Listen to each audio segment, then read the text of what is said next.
Dari kisah yang tadi kita lihat, ya, itu ada 3 potongan kisah sebenarnya. Kisah yang awal sekali, kira-kira apa yang kita tangkap? Lagi ngapain di kisah yang awal, potongan yang awal itu?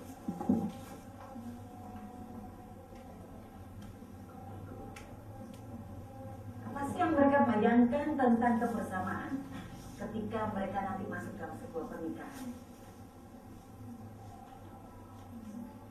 Sehidup semati katanya, iya kan gitu ya, hidup semati gitu ya, mau yang langgeng, kayaknya itu happy banget ya kalau bisa langgeng gitu ya, pasangannya satu meninggal, nah sempat beberapa saat kemudian ikut gitu ya, itu yang dibayangin, oh betapa indahnya gitu ya.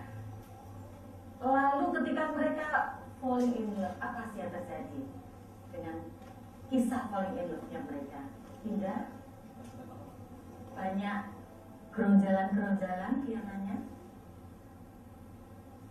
Di awalnya bagaimana? Halo, masih ingin melanjutkan kayaknya gitu ya. Bagaimana? Di awalnya mereka menikmati nggak jatuh cintanya itu? Menikmati gitu ya. Kenapa saya mengatakan menikmati nggak ya? Apa sih kita bisa mengatakan ini orang nikmati banget loh? Kenapa? Kisah apa yang paling menarik ketika mulai menunjukkan perhatian jatuh cintrongnya gitu ya? Apa yang paling menarik ketika kita lihat di awal ketika dia mau menunjukkan jatuh cintanya, ketertarikannya itu apa sih yang bagi kita ini gitu ya? Ada sesuatu yang kita ingat. Dia ngomong I love you gitu, nggak ada. Apa sih yang dia lakukan waktu itu? Dilempari gitu ya, dilemparinya lebay gitu ya, lebaynya dari mana gitu, lemparnya banyak lalu betul kan, topi itu loh yang bagi kita sesuatu yang unik begitu ya dengan topi itu, dan itulah memang yang seringkali menjadi clue mereka. Ketika mereka cekcok, mereka suka mengatakan, kayaknya aku sudah kehilangan deh gadis yang pakai topi gambir itu sudah tidak tahu di mana lagi. Ketika mereka mau rujuk balik, itu juga menjadi clue mereka lagi. Oke ya. Jadi kita melihat ada sesuatu yang punya kesan mendalam sekali ketika mereka itu masuk dalam proses jatuh cintanya. Nah, apa yang kemudian terjadi? Mereka sebenarnya di bagian yang kedua itu ada konflik. Kelihatan nggak konfliknya? Gimana? Waktu makan yang mana? Ketika makan bersama-sama anaknya. Oke. Ketika makan bersama anaknya. Apa yang dilihat di sana? Apa yang kita lihat? Pura-pura sudah ya, gitu ya. Sudah mulai kelihatan pakai topengnya di sana gitu ya. dia mulai ya apa, mereka kelihatannya intim nggak sih keluarga ini? Intim loh ya, makanya mereka sampai ketemu di meja makan, ngobrol. Zaman sekarang ini minim sekali suasana seperti itu ya. Biasanya kalau lihat orang bareng-bareng di meja makan, kalau di restoran apa dilakukan? Pernah ngerti nggak kan? Makan gitu ya. Harus langsung pesan makan begitu? Ya enggak ya sama sekarang ya. Itu ya. Boleh survei gitu ya. Saya senang memperhatikan itu gitu ya. Kalau saya lagi keluar dengan keluarga, PR kita lihat yuk gitu ya. Kita menghitung keluarga yang meja yang isinya keluarga inti gitu ya, yang masih bercengkrama, masih ngobrol, masih guyon gitu ya. Itu berapa banyak dibanding dengan keluarga yang duduk di satu meja, lalu yang satu BlackBerry-nya keluar, istrinya juga tidak terima BlackBerry keluar lagi, anak remajanya juga begitu, yang kecil LDS-nya keluar gitu ya, rame gitu ya, tapi ramenya rame tapi gitu ya, jari-jari yang bermata kayaknya dia semua begitu. Usah yang nyodorin menunya datang, rasanya terganggu banget gitu ya. Bukan terganggu dengan suasana yang mereka ciptakan, tapi terganggu dengan apa? Lagi asik-asik di sini loh gitu ya. Jadi orang ya waitersnya ini ganggu gitu ya. Berbeda sekali itu suasana yang terjadi. Nah kalau kita lihat dari cuplikan film tadi menarik loh. Mereka bisa punya kesempatan share. Apa sih hal baik yang kamu alami hari ini? Apa sih hal buruk yang kamu alami hari ini? Sesuatu yang indah sekali gitu ya. Saya ingat masa kecil saya gitu ya. Tapi saya selalu mengadakan suasana seperti ini di meja makan. Itu ada tempat sharing gitu ya. Semua tahu masalahnya orang lain gitu ya. Itu di meja makan. Jadi kalau lihat itu saya ingat masa kecil saya gitu ya. Nah, suasana seperti itu indah sekali. Kita mengatakan, wah ini keluarga ini oke banget deh, harmonis gitu ya. Biasanya deket banget. Mereka berbicara untuk mempersiapkan anak-anaknya mengikut camp. Mereka juga kebetulan malam itu dikatakan besoknya ulang tahun pernikahan mereka, gitu ya. Ulang tahun? Beneran? Enggak ya, enggak ya. Tanggalnya sih betul ulang, gitu ya. Tahunnya terulang setahun kemudian, tetapi suasananya sudah nggak lagi ada keindahan di dalam relasi mereka. Itu kelihatan banget, gitu ya. Ketika anak-anaknya diantar berangkat camp, lalu kedua orang tua ini sebenarnya sudah mengambil keputusan, yuk mumpung nggak ada anak-anak, kita pisahan. Mereka pisah tempat, gitu ya. Nanti boleh dilihat sendiri, gitu ya. Mereka pisah tempat, tetapi ketika mereka berpisah itulah banyak hal yang mereka temukan. Itulah sebenarnya yang akhirnya menghantar mereka pada sebuah keputusan. Mereka ingin untuk memperbaiki. Mereka mencoba memperbaiki sebelum anak-anaknya datang tadi. Apa yang terjadi ketika mereka datang, mereka ngobrol sampai ke kamar, apa yang terjadi di sana? Tahap awal mereka mencoba perbaikan. Apa yang terjadi di sana? Rujuk mereka? Enggak, gitu ya. Enggaknya mantep banget kamu gitu ya. Ribut, kenapa ribut? Kenapa kok ribut?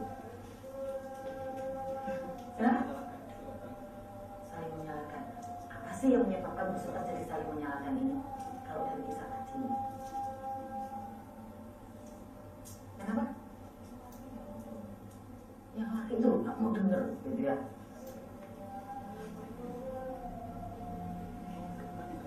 Kenapa? Oh, tukang kritik gitu ya. Yang laki ini nggak mau dengar, yang perempuan ini tukang kritik gitu ya. Hah? Ceweknya kenapa? Agak ketakutan. Ceweknya agak ketakutan gitu ya. Menarik gitu ya.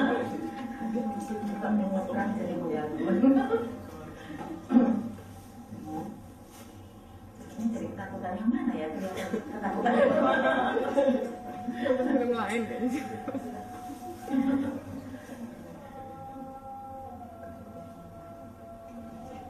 Oke, kita simpan ketakutannya ya. Apa yang Anda lihat?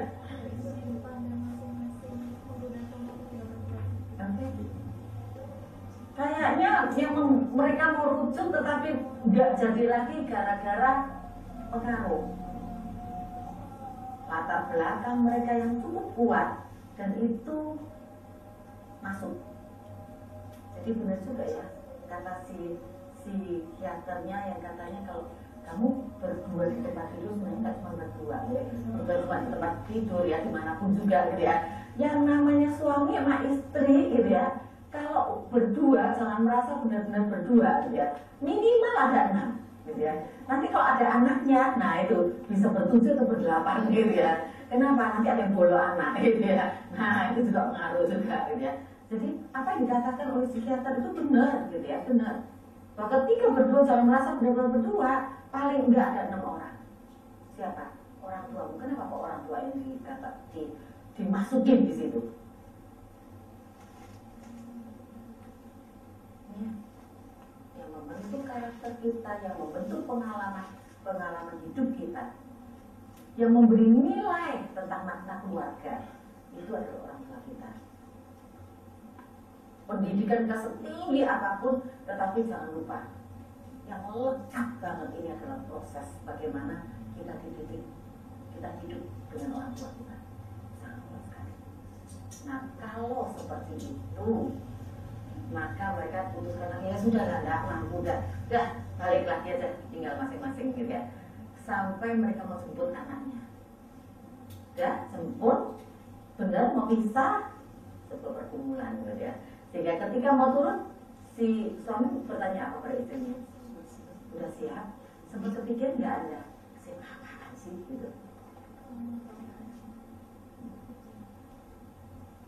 Kepikir ya.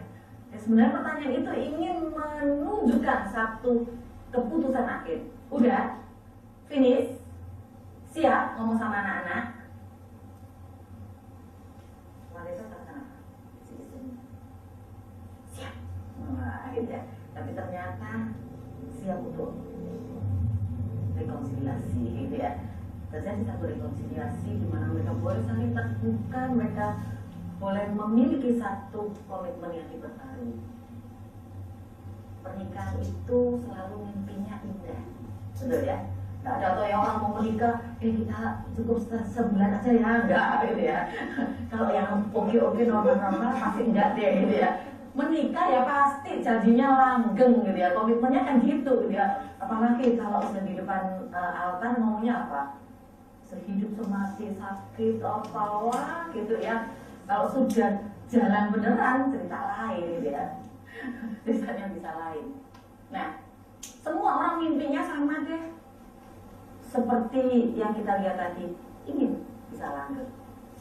Tetapi di dalam perjalanan ini, pergumulan yang si istri itu pernah tanyakan, kapan ya sebuah sendok plastik ini nggak lagi punya sesuatu makanan yang istimewa, tapi sendok plastik ini sekedar sebagai sendok saja. Nah, apa sih yang kita persiapkan di dalam sebuah pernikahan? Apa sih inti pernikahan itu? Apa sih tantangan-tantangan yang harus kita persiapkan untuk sebuah pernikahan Kristen? Kita akan bicarakan lebih lanjut setelah kita istirahat. Kalau kita berbicara tentang pernikahan gitu ya, fungsi pertama adalah karakter. Itu yang peranan sangat kuat. Kalau kita tadi lihat film yang sudah kita pelajari bersama, karakter dua pribadi ini yang menjadi sumber masalah. Cintanya indah gitu ya, tapi karakter masing-masing inilah gaya hidup mereka, cara mereka berpikir, cara mereka memandang sesuatu, itu yang akhirnya menjadi masalah. Karakter paling penting. Sayangnya di dalam mengisi pernikahan seringkali karakter itu dianggapnya sesuatu yang mudah. Nanti kalau sudah nikah kan dia bisa berubah gitu ya. Itu kan gampang gitu. Nanti kalau udah lama kan udah kebiasaan, ngerti sendiri lah gitu ya. Kayaknya karakter itu sesuatu yang gampang, nggak jadi beban gitu ya. Nanti kalau proses lah itu gitu ya. Ternyata ketika menikah, wah karakter lah yang jadi bumerang sebuah permasalahan di pernikahan. Kalau karakternya sudah oke, apa sih manfaatnya? Kalau karakter kita oke, maka kita punya alat untuk kita mencapai mengisi kebutuhan kita tentang intimasi. Kalau karakter kita oke, itu akan menolong sekali kita di dalam kita membangun intimasi kita. Lebih mudah memahami orang lain. Wah, kalau itu cukup satu tok ya, yang karakternya oke, ya enggak dong gitu ya, ya akan lelah dan akhirnya dia burn out kalau dia sendirian yang karakternya oke gitu ya. Kedua-duanya diharapkan oke. Tetapi karakter yang tidak oke itu akan membuat intimasi itu jadi kosong gitu ya. Mudah sekali muncul gesekan-gesekan gitu. Jadi kunci karakter itu sangat dibutuhkan. Apanya sih yang dibutuhkan? Bagaimana kita mengenal diri, bagaimana kita menerima diri kita, bagaimana kita mampu menyesuaikan diri kita.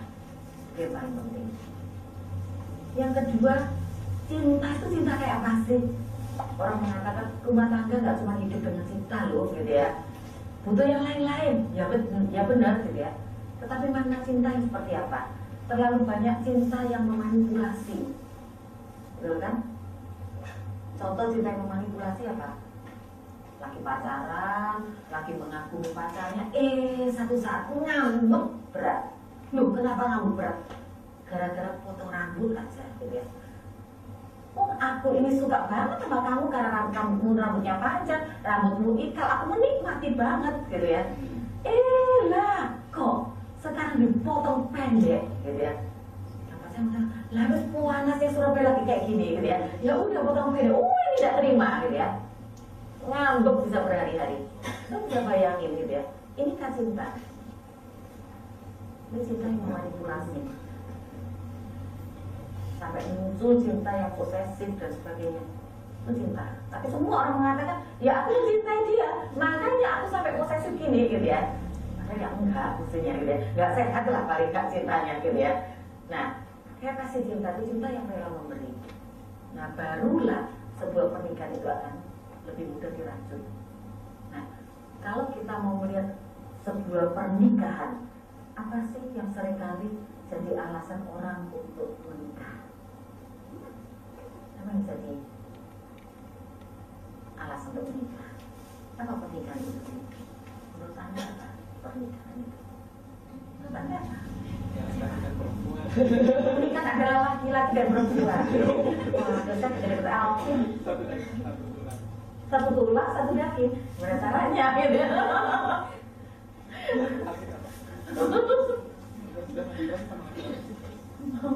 Oh iya, soalnya kan gak mungkin laki-laki dong. Ya iya sih, gitu ya. Tapi apakah laki-laki perempuan itu pernikahan? Apa pernikahan itu?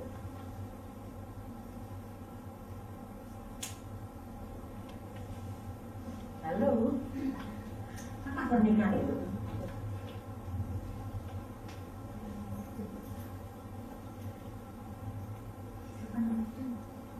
Waktu, apa waktu?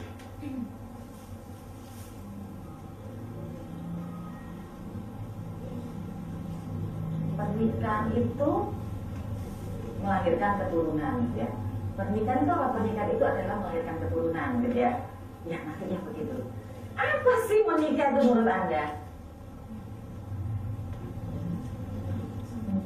Kenapa?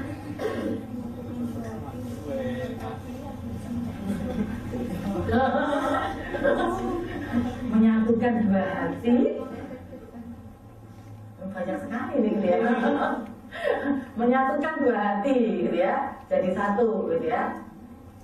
Kira-kira kalau menyatukan dua hati jadi satu. Jadi satu itu seperti apa sih? Serupa Kristus gitu ya.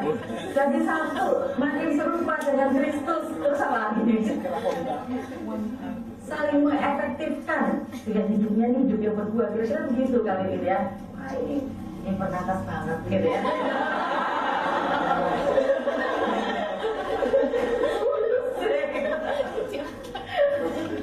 Iya. Kalau ditanyain pernikahan itu apa sih gitu? Soalnya ini kan sesuatu yang memang harus kita pikirkan. Apa sih menikah itu? Ya udah bersatunya pria dan wanita gitu ya. Dua hati kok sama-sama cowok juga enggak gitu ya. Sama-sama cewek juga enggak. Kan udah protes kan di sini gitu ya. Cowok sama cewek bu, iya gitu ya. Bersatu untuk apa? Untuk menjadi satu jati. Dan ketika mereka bersatu itu, Allah punya rencana yang indah. Rencananya apa? Bertambah banyak, beranak cucu, dan mengelola bumi ini. Semakin indah mengerjakan pekerjaan yang Allah percayakan, panggilan yang Allah percayakan di dalam kehidupan kita. Jadi kalau sudah pacaran, terus saat waktunya makin kendor. Sudah pacaran, pelayanan kendor, karena dituntut balik kok ngurusin KTP, balik kok rapat perkantas, balik kok ngurusin gereja lagi gitu ya. Waduh, tak pecat loh kamu jadi pacaran gitu ya. Wah, nggak tahunan gitu ya. Ya udah deh, perkantas ngalah ya, udah satu ngalah gitu ya. Komplain masih ada lagi, KTP ngalah ya gitu ya. Lama-lama gitu ya. Sudahlah, yang penting kan Tuhan tahu hatiku gitu ya. Nah, itu sudah pertanda gitu kan. Kenapa? Bukan itu kok yang Allah mau, bukan itu. Tapi juga jangan dibalik, kita kalau sudah menikah, udah deh pelayanan terus dalam arti ke gereja, ke komisi wanita, ke apa, kumpul sama segala macam sampai rumah tangganya satu. Ya enggak juga itu gitu ya. Karena pelayanan punya makna yang kompleks kan, tetapi janganlah itu dibolak-balik, melainkan satu hal yang kita tahu. Ketika kita memang akan bersatu dengan pasangan kita, ingat misinya adalah Kristus semakin dipermuliakan. Pekerjaan Kristus itu semakin efektif. Ada buah yang semakin indah yang dirasakan, yang menjadi berkat buat lingkungannya. Itu yang mesti kita ingat gitu. Itu pernikahan. Pernikahan menurut penglihatan Anda, pendengaran Anda, banyak problem nggak? Banyak banget. Nah, kok berani menikah? Orang hidup kan cari seneng gitu ya. Udah tahu ada masalah kok mau diterabas gitu ya. Apa sih masalahnya yang selama ini Anda amati? Apa masalah-masalah yang muncul?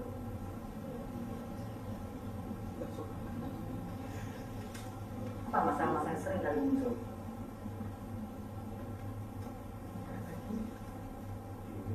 Oh, belum menikah. Kalau sudah menikah sudah selesai. Mungkin ada ya kebiasaan yang mulai kelihatan setelah menikah dan bisa toleransi lebih baik. Jadi masalahnya lebih kepada apa? Sulit menerima pasangannya. Pasangannya tidak seperti yang dia harapkan, yang dia gambarkan gitu ya, yang menjadi mimpi dia. Oke, itu jadi sumber masalah. Tapi yang jadi masalah yang sering kali muncul, kurang komunikasi. Padahal kalau pacaran berkomunikasi nggak? Oh sangat. Ternyata ya. Nanti ada sesi komunikasi sendiri gitu ya. Ternyata kita nanti kalau sudah bicara komunikasi yang lebih dalam kita lihat, oh ternyata itu nggak komunikasi beneran loh kita ini gitu ya dengan pasangan. Komunikasi. Ini seringkali jadi momok gitu ya. Apa lagi? Komunikasi, dream yang tidak kesampaian terhadap pasangannya.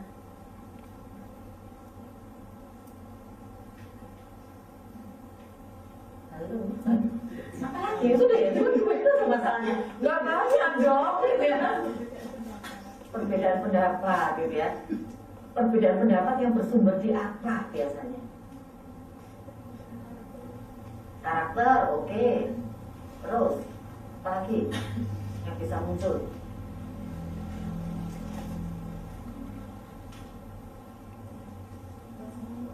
Kenapa?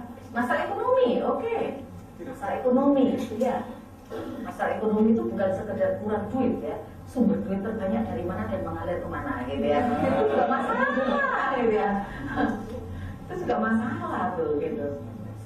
Ya kadang-kadang tidak sempat kita bahas ketika pacaran secara serius gitu ya. Kayaknya lewat aja setelah masuk di pernikahan baru oh gitu.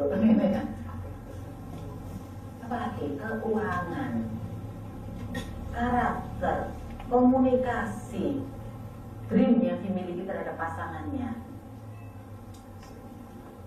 kesetiaan, ya. Terus kesetiaan itu gugur karena kesalahan siapa sih? Orang yang tidak setia ini kah atau siapa yang salah?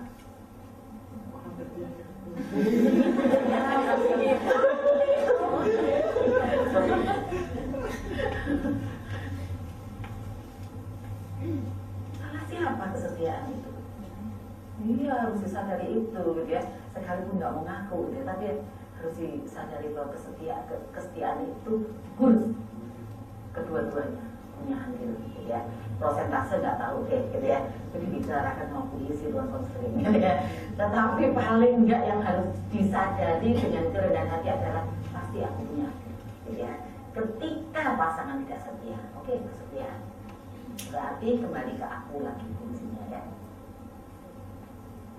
Apalagi masalahnya peran orang tua gitu ya. Orang tua terlalu mencampuri enggak juga gitu ya. Makanya sampai Norman Wright menulis tentang apa anak, menantu dan mertua ya, atau balik-balik gitu ya. Pokoknya intinya itulah gitu ya. Itu problem. Cara pandang, cara pikir itu juga problem loh gitu ya. Yang biasanya akan kental keluar di dalam sebuah pernikahan. Pacaran karena nggak kelihatan gitu ya, masih iya dan amin terus gitu ya, nggak apa-apa gitu ya, kelihatannya ini submisif banget gitu ya, ternyata nanti gitu ya keluar aslinya gitu ya, keluar aslinya banyak deh gitu ya, hal-hal yang lain, diantaranya anak. Kehadiran anak itu bisa jadi masalah ternyata. Banyak orang mengatakan anak itu pemikat cinta gitu ya. Bisa iya bisa enggak gitu ya. Anak juga bisa jadi sumber masalah gitu ya, khususnya untuk keluarga-keluarga muda. Ternyata anak itu sudah bisa jadi sumber masalah. Masa kehamilan itu pun juga bisa menjadi sumber-sumber masalah awal yang nanti buahnya dituai ketika masa berjalan sekian tahun gitu ya. Itu pun yang perlu kita cermati bersama gitu ya, dan banyak sekali masalah. Oleh karena itulah kita perlu diskusi malam ini gitu ya. Kalau melihat situasi makna pernikahannya, lalu situasi problematika pernikahan, silakan buat berita Anda mau nikah kapan ya?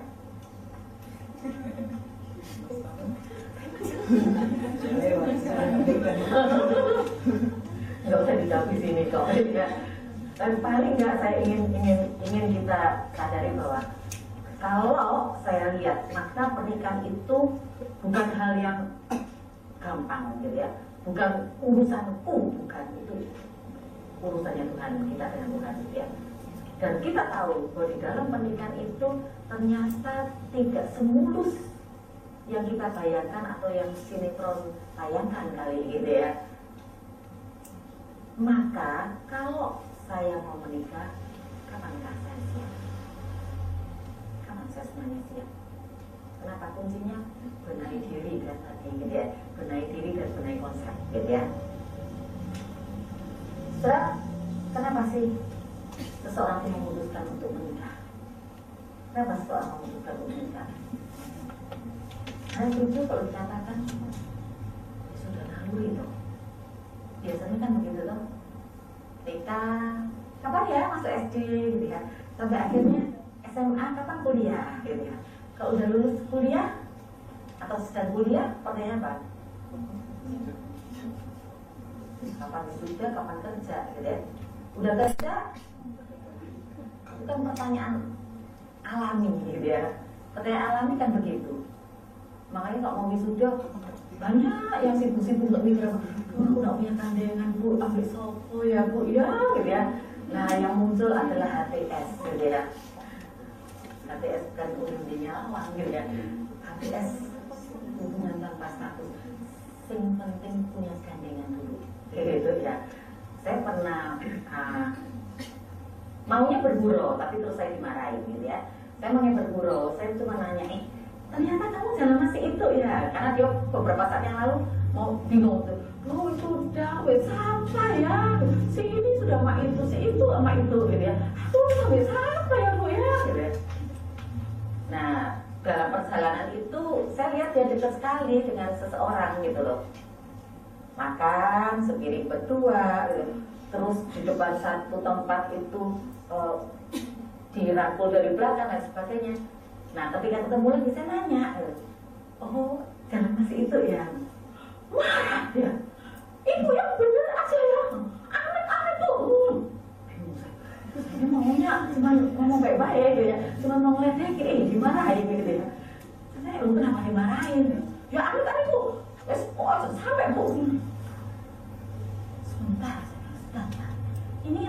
saya, kamu ya. Salah siapa ini ya? Gitu. Ya yang ngerti aku Bu, ngerti. Wah, dengan nada yang masih tinggi. Ngerti aku Bu, ngerti. Ngerti apaan saya bilang. Ibu ngomong gini kan gara-gara toh. Ibu lihat aku di kantin toh. Oh, sadar. Saya bilang, sadar ya. Bu, jangan kuno-kuno. Oh iya, saya kuno. Gitu ya. Gitu tuh biasa Bu. Yang penting Bu, aku kan nanti wisuda ada konsolisi. Tapi gak bakal Bu aku sama dia. Ini maunya apa gitu ya. Maunya apa gitu. Ya itulah HTS katanya. Hubungan tanpa status. Udah deh akrab-akrab, mengisi kebutuhan, mencari status sosial, selesai. Ya selesai. Tetapi mengisi masa itu dengan relasi yang saya kok ya itu kan gitu ya, itu kan relasi pertemanan gitu. Salahkah kalau dengan relasi yang sudah seintim itu saya bilang, kamu jalan sama si ini lah gitu ya, masalah gitu ya, salah katanya gitu ya, nggak tahu lah gitu ya. Ada yang bisa menilai. Ada orang yang menikah, dia mengatakan, ya itu tadi dianggap panggilan alam kayaknya gitu ya. Sudah lulus, sudah kerja, ya mau nggak mau masuk ya pernikahan. Apa ya iya? Soal pernikahan bukan sekedar panggilan alam. Pernikahan adalah sebuah panggilan yang Allah inginkan itu setiap kita. Allah menginginkan pernikahan, ya betul. Tapi apakah setiap kita pasti akan dipanggil dalam pernikahan? Nggak tahu, nanti dulu. Pernikahan yang jelas bukan sebagai panggilan alam. Pernikahan bukan karena naluri. Pernikahan bukan sekedar aku sudah umur sekian. Tidak. Kalau kita pernikahan hanya karena mengejar usia, seringkali kita sudah gak lahir peka. Kalau tadi berbicara karakter, berbicara tentang makna cinta yang sebenarnya, makna pernikahan yang sebenarnya, gak peka deh kita. Kalau hanya karena alam, waktu, gitu. Kita gak akan mampu lagi melihat hal seperti itu. Yang kedua, kenapa menikah? Cukup banyak orang yang mengatakan, kenapa menikah? Supaya punya keturunan. Terus kalau nggak punya keturunan, bagaimana? Ya sudah, cukup sampai di sini. Tak cari yang lain supaya punya keturunan. Menikah kan untuk keturunan. Betul, Allah menginginkan itu. Tapi kan itu bukan satu-satunya. Allah ingin supaya kita bisa melakukan karya seperti itu kemudian mengerjakan panggilan Kristus itu dengan lebih utuh. Itu yang Allah mau. Pernikahan Kristen bukan karena keturunan dan juga bukan karena mengejar keuangan, gitu ya. Pernikahan Kristen bukan karena persahabatan, sudah terlanjur langgeng, sudah terlanjur dekat, sudah terlanjur akrab, orang sudah seringkali macok-macok no, begitu ya. Hati-hati makanya. Maksud kita goda-goda, ternyata godaan-godaan itu bisa jadi jebakan tanda kutip. Padahal yang dijebak ya kok mau gitu ya. Tapi itu yang seringkali nanti kambing hitam, dipacok-pacok no, terus pelayanan bersama, saling suka nganterin si cewek ini dan sebagainya. Wah, semakin riuh rendah gitu ya, pacok-pacok no-nya gitu ya, dipacok-pacok no semakin riuh rendah, semakin ramai. Dan dia katakan, ya sudah gitu, ya gimana ya Bu ya? Ya sudah lah, kok rasanya ya cocok ya kita jalani. Tapi itu loh Bu alasannya, kenapa sampai 7 tahun menikah ini saya nggak mau punya anak, tak jaga Bu memang. Kaget saya, ya. Ini aktivis benar-benar gitu ya. Saya kenal dia banget gitu ya. Ini seorang aktivis yang benar-benar gitu ya. Kaget saya, loh lah kok kamu bisa punya mindset yang seperti ini gitu. 7 tahun nggak punya anak, tak jaga Bu, jangan sampai punya anak. Nah harus aku nggak cinta sama kok enak sih. Cuman kasihan toh Bu, aku nggak cinta kok. Dan juga nggak enak aja sih. Di gereja juga diomongin gitu, di kampus, di persekutuan diomongin kayak gitu, ya udah gitu, ya dijalani. Nah sekarang loh Bu, aku ketemu orang yang benar-benar ideal Bu, cocok aku sama dia. Sekarang enak ya apa Bu?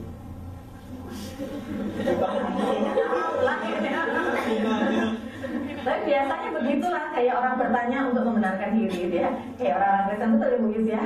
Kayak orang-orang Kristen membenarkan diri selalu begitu, gitu ya. Enaknya sekarang gimana? Kalau Alkitab sih maunya gini, tapi menurut ibu enaknya gimana? Ya benar gimana bu kalau suasana begini, gitu ya, untuk membenarkan diri. Secara persahabatan, tresno jalaran sopong gelibet itu ternyata bermasalah ujung-ujungnya, gitu ya. Yang kayaknya perlu kita hati-hati gitu. Kalau kita sudah sangat bersahabat, orang melihat kita ini, bahkan mungkin kita memang pernah jalan pacaran, tapi kemudian di dalam perjalanan waktu kita menyadari saya nggak cocok, ada sesuatu yang miss antara saya dengan dia. Beranilah untuk mengatakan stop. Bukan karena dia ketika datang dulu, gitu ya, bukan. Tapi ketika betul-betul dengan kedewasaan Anda, dengan proses waktu Anda merasa bahwa enggak, aku nggak cocok. Jangan karena persahabatan, karena merasa sudah puncak sekali kedekatannya maka memaksakan pernikahan. Pernikahan bukan untuk menjawab sebagai puncak dari sebuah persahabatan. Apakah sebagai pemuas atau penyaluran seksual? Salah Tuhan kan? Ciptakannya mereka laki-laki dan perempuan. Nah Tuhan yang cari perkara ini. Kenapa ada laki-laki dan perempuan? Ya? Tuhan yang salah ini. Tapi ketika kita dikatakan menginginkan aja, melihat dan kepingin toh, itu sudah dosa. Lah terus gimana jalan keluarnya? Ya udah menikah aja, gitu. Supaya nggak dosa kan? Ya.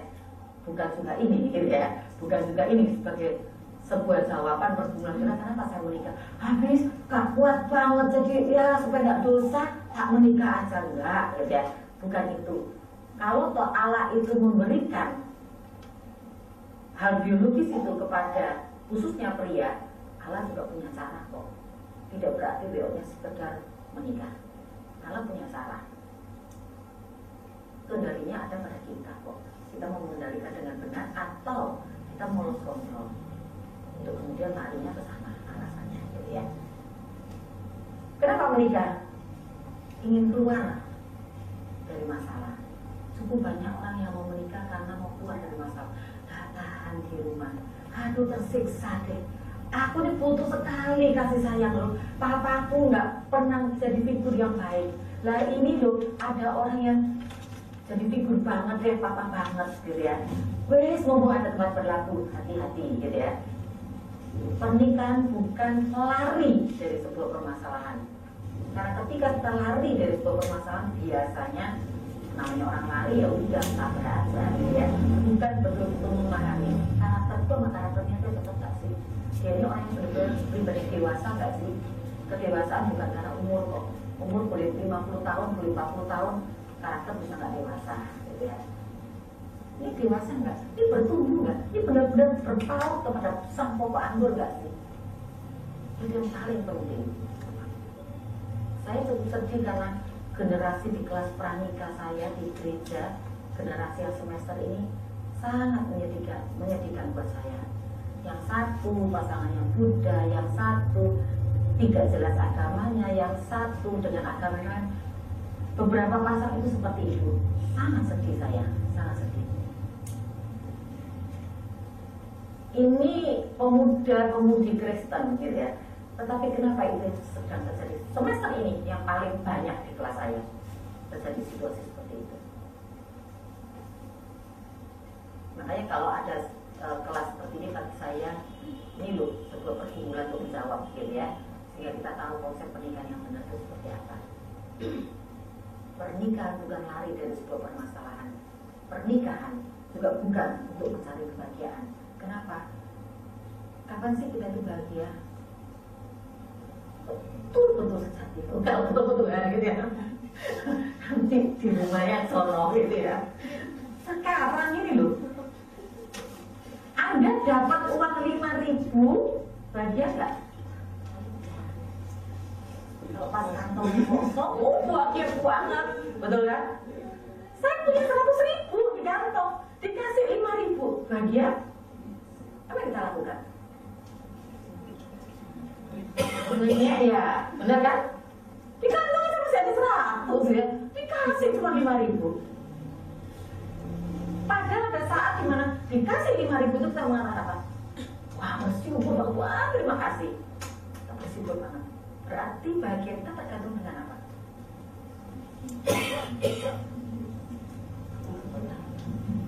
Kita, ya kan? Diri kita dipengaruhi oleh apa? Banyak, gitu ya. Pas kantong kosong, pas sedih, pas apa, macam-macam gitu. Nah itulah yang nanti akan menjadi ukuran kedewasaan kita. Apa yang menjadi bahagia? Jadi kalau menikah untuk bahagia, bahayanya apa? Tahu-tahu tidak menjawab yang dia butuhkan sebagai kebahagiaan itu, konsep dia dengan konsep pasangannya tidak sama. Nah masalah muncul lagi gitu ya. Mending nggak menikah gitu ya. Itu cukup banyak yang berkeluh kesah begitu ya. Bu tahu begini bu, aku nggak menikah gitu ya. Tahu sekarang. Terus anak sekarang apa bu? Konsekuensi logis dijalani gitu ya. Nggak ada pilihan yang lain soalnya ya. Harus nggak aku menikah? Harus nggak sih menikah itu gitu ya. Saya mengajak kita menyadari beberapa hal gitu ya. Yang pertama adalah kita menyadari bahwa pernikahan itu adalah inisiatif Allah. Ketika Allah menciptakan laki-laki dan perempuan, Allah punya kehendak kok mereka bersatu. Ketika proses masuk persatuan itu dikatakan bahwa laki-laki akan meninggalkan ayahnya dan ibunya dan bersatu dengan istrinya. Jelas sekali gitu ya. Allah yang punya inisiatif, bukan sekedar kehendak manusia. Berarti kalau Allah punya inisiatif, Allah punya cara dong. Allah punya aturan dong. Allah punya sistem untuk sebuah pernikahan itu yang Allah kehendaki. Karena Allah yang punya rencana itu, Allah yang punya kehendak. Menikah, apakah itu menjadi perintah yang mutlak yang Tuhan Yesus inginkan? Harus menikah? Paulus nggak mau gitu kok, gitu. Nggak mau gitu kok. Kenapa? Setiap kita harus kembali menguji. Aku dipanggil untuk apa? Nggak menikah pun, kalau itu menjadi panggilan Tuhan itu baik kok, itu indah kok. Dan Kristus telah mati untuk semua orang, supaya mereka yang hidup tidak lagi hidup untuk dirinya sendiri, tetapi untuk Dia yang telah mati dan telah dibangkitkan untuk mereka. Jadi kalau begitu, menikah nggak sih? Apa yang harus kita pikirkan? Belajar mengenali panggilan Allah untuk setiap kita. Allah manggilnya kita apa? Saya dipanggil untuk apa? Dipanggil untuk menikah. Atau Allah memang memanggil aku untuk tidak menikah?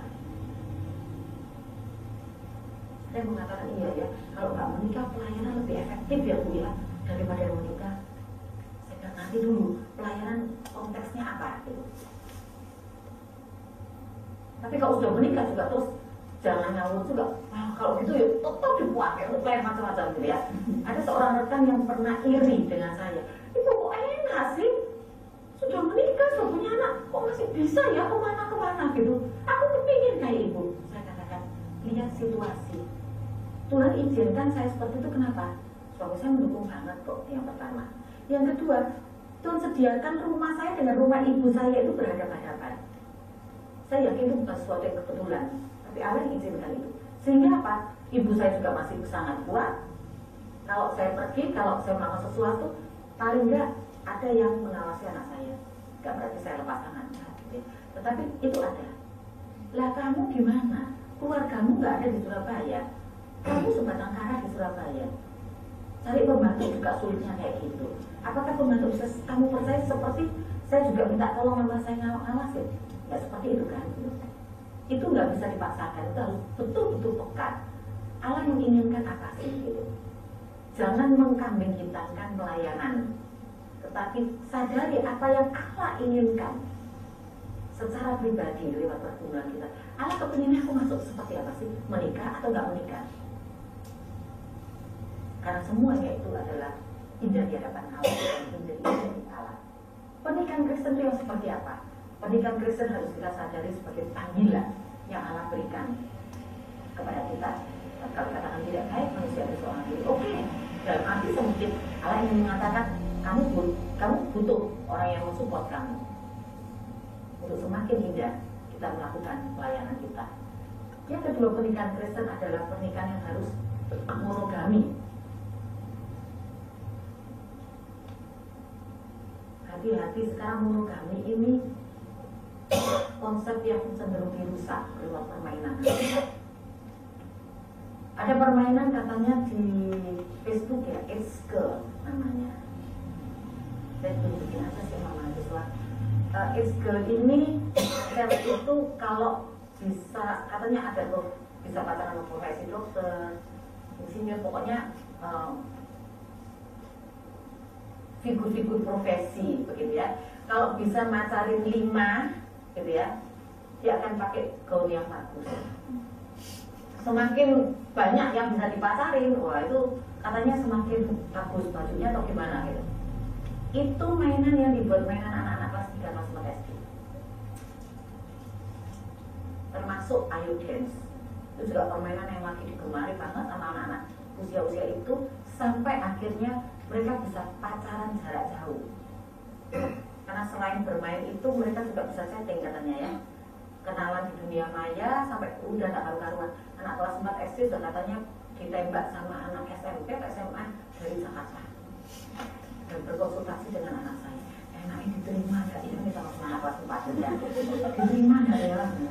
Nah, anak saya mengatakan, kita ini masih kecil, nggak usah aja, nggak usah diterima gitu ya. Dia tanya kepada temennya ya, ketika anak saya menjawab nggak usah lah, kita masih kecil, temennya mengatakan enak aja kamu, dia ganteng tahu gitu ya.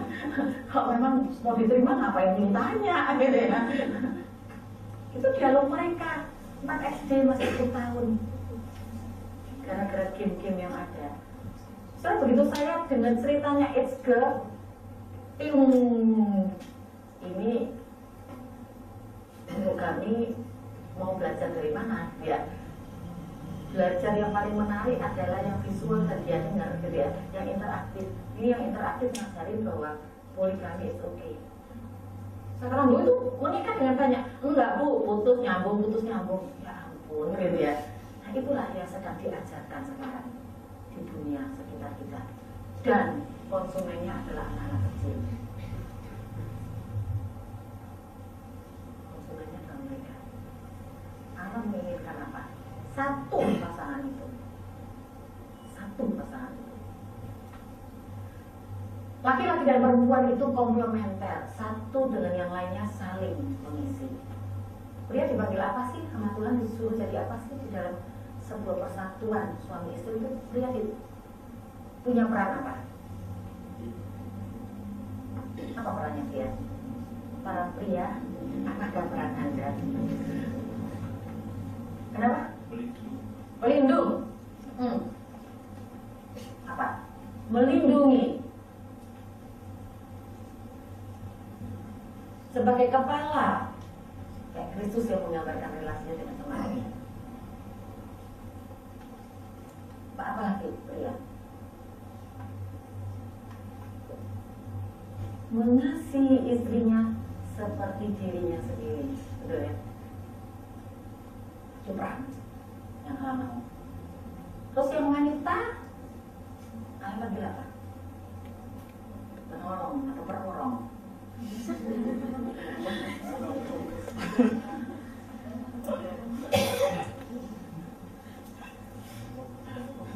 Rasanya cerita perorong itu cerita kuno, enggak loh gitu ya. Zaman sekarang pun cerita perorong itu masih cukup kuat gitu ya. Sampai ada yang untuk kontrol gaji suaminya, ATM dan buku tabungan harus disetor ke istri. Itu masih bisa mengatakan dia tidak mencukupi saya, Bu. Apa sih yang Allah inginkan kalau dikatakan komplementer itu?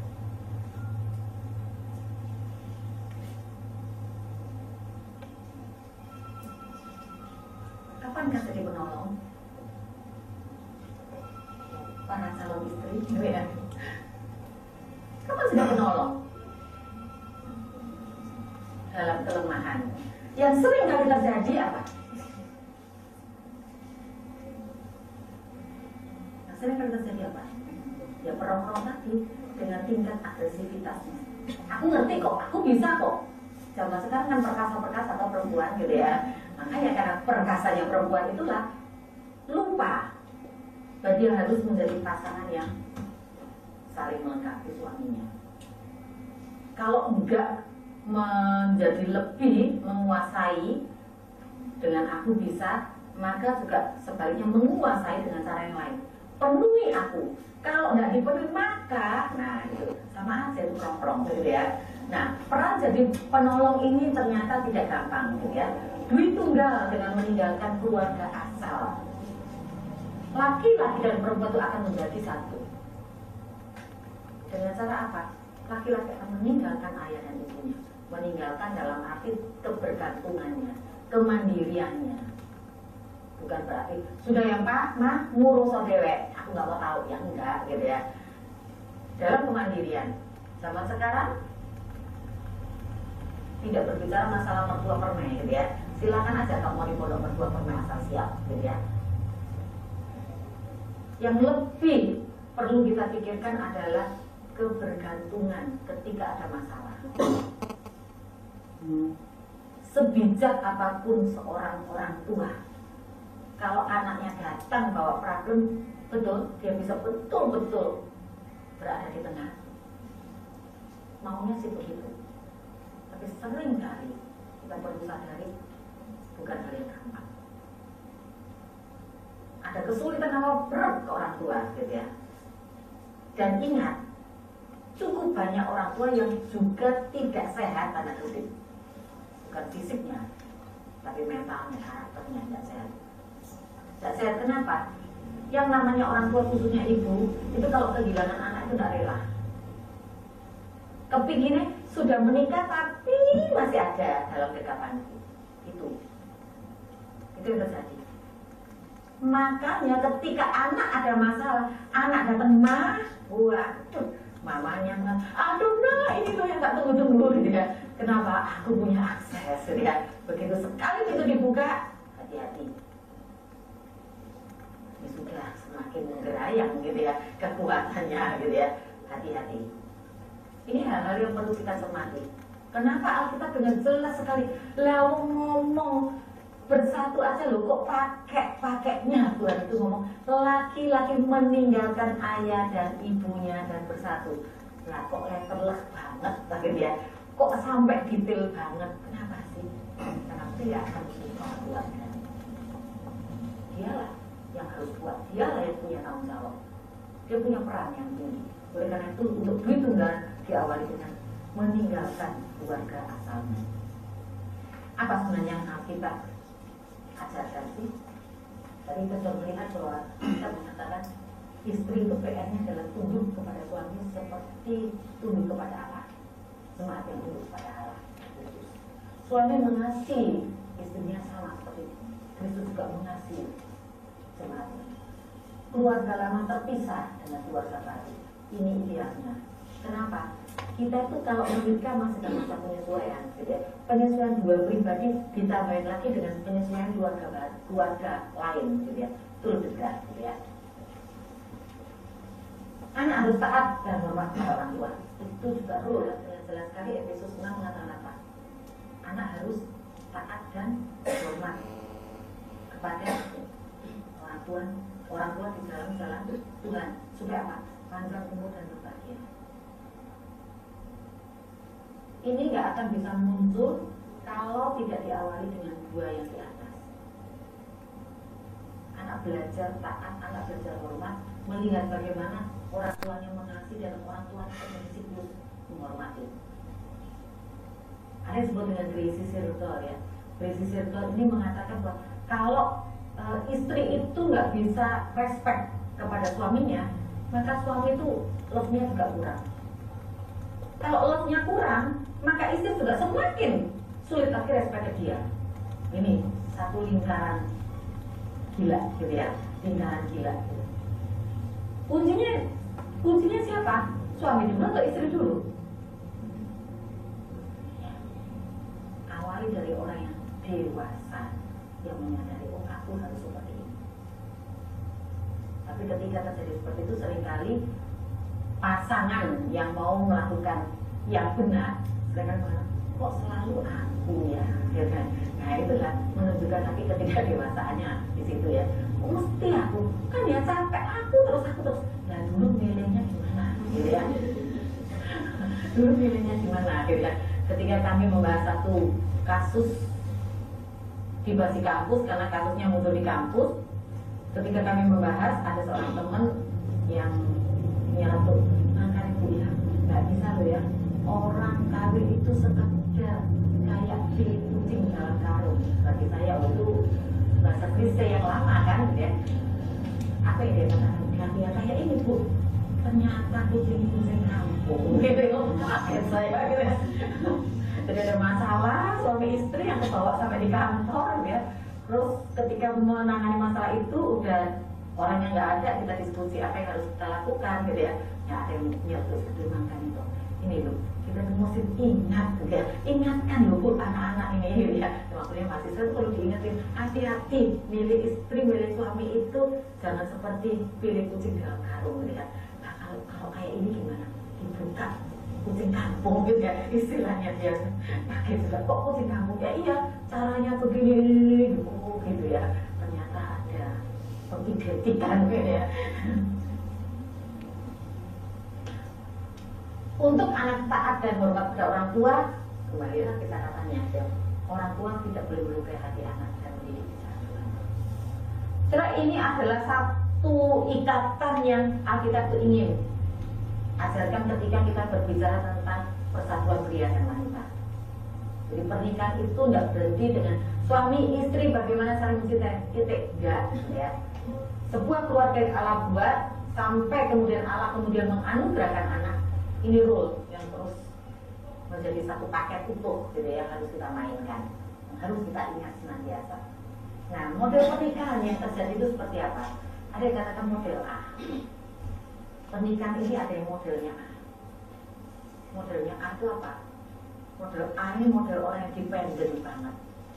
Pria dan wanita ini sangat dependen, sangat tergantung. Sampai yang satu ada salah, ini yang satunya tidak berani memberikan kritikan atau masukan. Dia sudah tak terima aja. Kenapa daripada dia sakit, daripada nanti dia luka kalau aku ngomong, udah tidak apa-apa wes. Kalau satunya tidak terkritik, sudah dua-dua tidak terkritik. Satunya ke kemanten, ya satunya ke kemanten. Satunya apa ya udah, ya. Ini saling begitu. Yang mana? Apa yang ini terikat ini enggak biasanya saling terikat. Ini adalah relasi yang sangat tidak sehat. Kenapa? Pernikahan itu selalu ada buah dalam sebuah pernikahan. Artinya apa? Sebuah pernikahan itu harus diisi dengan sebuah pertumbuhan. Kalau sudah sangat terikat, sangat tergantung seperti ini, biasanya pertumbuhan itu tidak terjadi. Kenapa? Tidak ada proses yang berani menggesek untuk terjadinya suatu masa bertumbuh, suatu proses pertumbuhannya. Gak ada. Konflik itu seringkali menjadi awal dari sebuah pertumbuhan konflik yang sehat. Gak berani hal itu muncul. Semuanya ya dan amin aja, saling ya dan amin. Ini gak sehat model A ini. Sekalipun kelihatannya mereka tuh rukun gitu ya. Ini biasanya disenangi loh oleh orang-orang Kristen gitu ya. Kenapa disenangi? Karena itu harmonis banget, rukun banget ya, kemana-mana berdua aja gitu ya. Nanti kalau ada jadi panitia, dia panitia Natal, satunya enggak bakal mau deh gitu ya. Nah di situ Anda bisa lihat, oh ternyata gitu ya. Model yang lain model H. Model H ini ya udahlah, aku punya karat apa ya udah jalan sendiri gitu. Yang satunya punya mau apa juga aku jalan sendiri. Yang ikat apa? Hanya tali perkawinan tok ya. Ada surat nikahnya dan ada aturan sudah pernah dipersatukan dalam sebuah misa kudus, selesai gitu ya. Tapi apa yang aku pikirkan, apa yang aku kendali, tidak usah ngurus kamu, aku juga tidak ngurus kamu. Ini modelnya kan, jalan sendiri-sendiri. Kalau toh mereka masih serumahnya karena kami menikah. Ada nggak orang Kristen yang punya kayak ini pernikahan? Banyak gitu ya, kayaknya akur banget kerja bersama, ternyata gitu ya, gayung buat mandi tuh sendiri-sendiri. Ini majelis loh padahal gitu ya. Benar ini saya tidak beneran gitu ya, majelis padahal ini. Gayung tuh sendiri-sendiri. Sabun segala perangkat, ini mereka yang cerita ya. Udah saya mandi, terus saya masuk kamar. Pak taruh, tak kunci kamarku bawa kuncinya. Pasangannya juga begitu. Punya sendiri. Ibu tahu, pakaian dalam itu bukan istriku loh yang beli bu. Nah, terus itu teman kerjaku. Elek lagi gitu ya. Bingung saya akhirnya. Ini model ini. Saya sempat bicarakan sama pendetanya, tolong dong dipanggil diajak bicara. Tapi ketika pendetanya datang, ditanya, kami baik-baik kok, nggak ada apa-apa. Karena pendetanya juga merasa gitu, kita harmonis banget kok bu, kurs bareng, ini bareng. Ya iya, bareng, tapi tidak ada komunikasi sama sekali. Yang satu nggak boleh tahu urusan satunya, yang satunya juga begitu. Sakit pun pasangannya bisa nggak tahu. Kok kayaknya nggak pulang ya papamu? Iya ya Mbak, kok nggak pulang ya? Tanya sama teman-teman dekatnya, si ini kemana? Iya, lupa ngomongin kamu. Masuk angkasa. Ternyata tadi itu demamnya tinggi ini. Lupa saya demam berdarah atau apa tuh? Masuk lagi ya. Ya, gitu ya. Luar biasa. Serius gitu ya. Jadi aktivitas tidak menjadi jaminan. Status di gereja tidak menjadi jaminan. Model yang berikut adalah model M. Model M ini apa? Dia pribadi punya privacy memang, punya dunianya, tetapi masih cukup banyak. Mereka tahu, terikat, berbagi, saling melengkapi, itu masih terjadi. Dari pusatnya itu masih ada ikatan mereka, gitu ya. Sekalipun mereka sanggup berdiri sendiri-sendiri, ada sesuatu yang perlu ya bisa jalan deh, nggak apa-apa, gitu. Dikasih hak, gitu. Tetapi apapun yang terjadi di sana, mereka ada komunikasi, mereka ada sharing, mereka ada pergumulan bersama, menghargai satu dengan yang lain. Sekarang di dalam saya menjalani pernikahan, 20 tahun pernikahan, ada hal yang unik gitu ya. Tatkala saya masih ya usia mahasiswa, mimpinya adalah punya pasangan yang menurut mata saya dewasa rohani, seorang pemimpin gitu ya, orang yang ya disegani lah gitu ya. Sempat saya jalan dengan tipe yang seperti itu, isinya banyak perang gitu ya. Kenapa? Ternyata saya dominan juga orangnya gitu ya. Wah, ini banyak tidak sejahteranya. Ketika saya menikah dengan suami saya sekarang, saya sempat bergumul, Tuhan, kok nggak seperti yang tak impi no sih gitu ya. Ini untuk sisi yang itu ya, sisi dalam arti kepemimpinannya dan sebagainya, kok nggak kayak yang tak impiin sih Tuhan. Itu menjadi pergumulan saya. Cukup panjang sekali, berbelas tahun saya mengumpulkan hal ini, sampai saya akhirnya berani mengatakan ya wis gitu ya, oke gitu. Tapi dalam memasuki pernikahan ada banyak hal yang saya nikmati. Saya diizinkan, waktu itu saya masih melayani bersama dengan Bu Iis. Pembicaraan kami adalah kalau sudah menikah, saya pelayanan di gereja part time gitu ya. Kalau sudah hamil ya udah dah gitu ya, dilepas aja. Nah pada saat saya hamil kayaknya Bu Iis sudah nggak di sana ya gitu ya. Bu Iis sudah nggak di sana sehingga anak-anak ini jadi lebih dekat lagi ke saya gitu, karena nggak punya orang lain gitu. Dalam proses seperti itu, kehamilan juga makin gede, suami saya sendiri dia mengatakan nggak ada rasanya kok, nggak tega gitu ya, kalau saat itu juga kamu tinggalin mereka. Setelah ketika dia mengatakan begitu, saya mengatakan juga, kenapa? Ini loh pasangan yang alam beri, pasangan yang menjadi sepadan dengan kita seperti itu. Kita boleh berjalan sendiri-sendiri, tetapi ada banyak hal. Jadi sharing saya, pergumulan yang saya hadapi, doa kami berdua itu membuahkan suatu dampak. Dia bisa mengatakan, wis ditunggu aja sampai betul-betul mereka itu bisa masuk dengan pemilu yang baru. Cukup lama. Dengan kehamilan yang besar, dia mengizinkan saya pergi ke satu tempat camp yang mereka itu dengan perjalanan yang cukup berat dan sebagainya. Dia cuma mengatakan, aku beriman aja kok. Oke. Dia bukan sosok yang memimpin di luar, dia bukan sosok orang yang bicara di pabrik, tetapi dia banyak mensupport saya. Bahkan ketika saya ada bahan, butuh bahan apa dan sebagainya, dia senang baca memang, dia senang baca. Dia bisa mengatakan, buku ini kayaknya cocok di toko buku ini aku kapan baca ini, wah itu menjadi narasumber juga buat saya gitu ya. Setelah saya sharingkan ini kenapa? Karena saya ingin mengatakan bahwa kadang-kadang kita punya mimpi-mimpi yang ideal kita gitu ya, tetapi kita harus uji atas yang Tuhan mau gitu. Ketika Tuhan kita rela jalan seperti yang Tuhan inginkan, kita tahu ada satu proses di mana kita benar-benar terjadi blended gitu rasanya ya dengan model yang ini. Tiap orang punya privasinya, tapi di dalam privasi itu ada yang mengikat dan menguatkan satu dengan yang lain, dan itu yang akan membuat semakin kokoh. Apa sih bahagia dalam pernikahan itu gitu ya? Makalahnya boleh dibagi deh, buku-bukunya boleh dibagi. Ada konsep yang salah.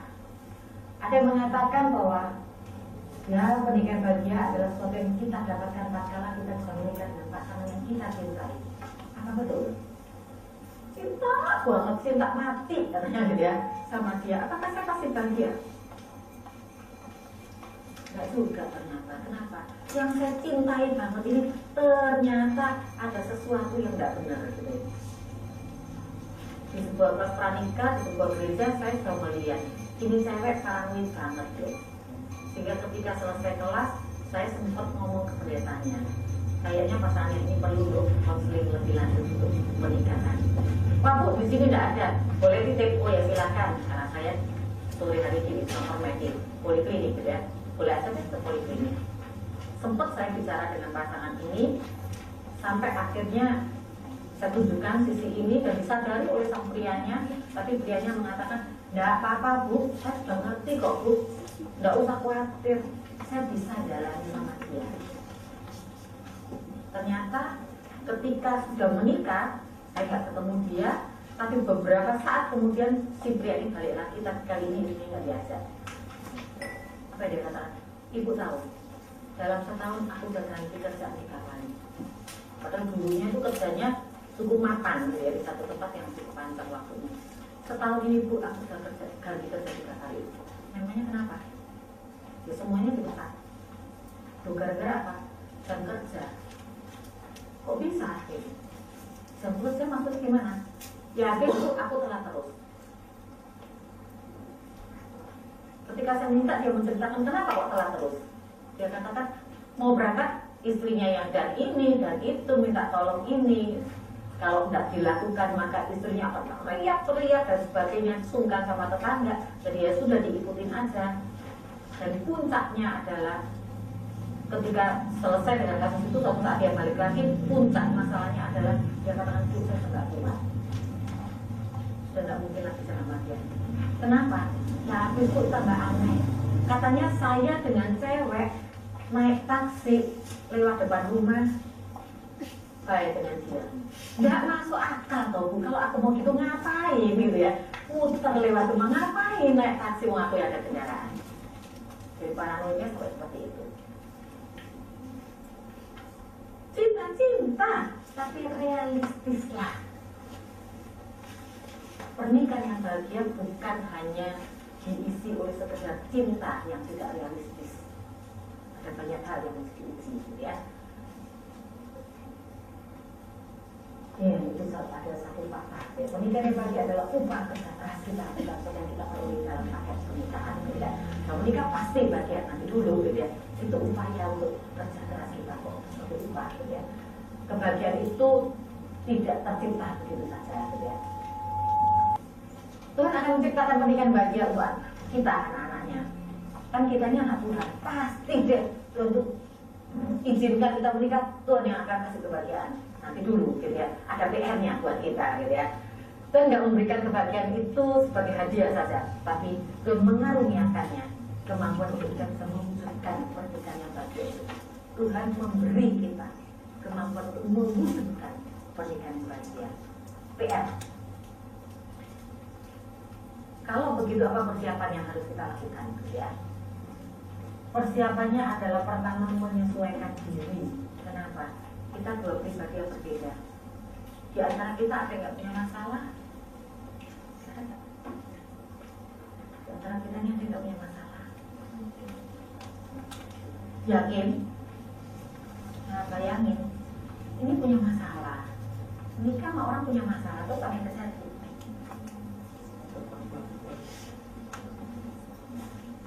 Realistislah sebuah pernikahan itu harus siap sebuah kotak masalah baru. Ini datang dengan masalahnya, ini datang dengan masalahnya. Ketika harus jadi satu, jangan berpikir bahwa semuanya mulus, tidak kok. Siap dengan kotak masalah baru. PR-nya adalah bagaimana supaya isi kotak masalah ini yang diminimalkan. Pasti ada satu kotak masalah baru milik berdua. PR kita adalah bagaimana meminimalisasikan isi kotak masalah yang baru ini. Nah, inilah yang harus dipersiapkan berarti, gitu ya. Sadar dua pribadi yang berbeda, sadar pola didik yang berbeda, sadar adanya struktur keluarga yang berbeda. Jangan nanti kemudian mengatakan, memang kamu kayak gini persis kayak mamamu. Tadi itu di film kan, gitu ya. Terjadi kan seperti itu. Loh, itu loh gaya papamu itu paling aku gak suka. Waduh gayanya. Nah itu ya. Ada seorang yang sampai benci kepada anak prianya. Biasanya ini kebetulan keluarga Tionghoa totok lagi. Biasanya anak pria itu sangat dimanja katanya. Ini bapak malah benci banget sama anak prianya. Anak ini bapak konsultasi masih berusia sekitar 3-4 tahun. Ketika berbicara, lalu saya tanya, di rumah ada siapa saja? Dia cuma bilang, mama, mbak, dia, mama, mbak, dia. Padahal saya tahu dia punya adik perempuan, ada papa misalnya, mama, mbak, dia, sama dirinya, gitu ya. Saya coba pancing lagi, kali lagi, muncul lagi. Kali lagi tidak pernah muncul namanya papa nih. Lalu saya yang memunculkan kata papa. Kalau papa dan mana ketika saya mengatakan kata papa, pensil itu dikebrak-kebrakin.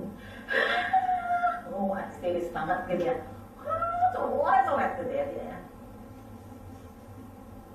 Oke, berarti ini sisi yang lukanya di sana gitu ya. Dan bicara mamanya bawain dia handphone. Kalau sudah selesai sama Tante Lani, telepon mama ya. Teleponlah dia. Karena mungkin ini handphone mamanya yang dibawain, maka dia teleponnya ke rumah. Saya nggak tahu apa yang terjadi di seberang. Begitu dia terima, dibuat dengan handphone. Wah, saya waduh, ini rusak. Gimana ceritanya? Ya, wah, dibalik di lantai. Kaget saya. Kenapa saya bilang gitu? Apa yang dia katakan?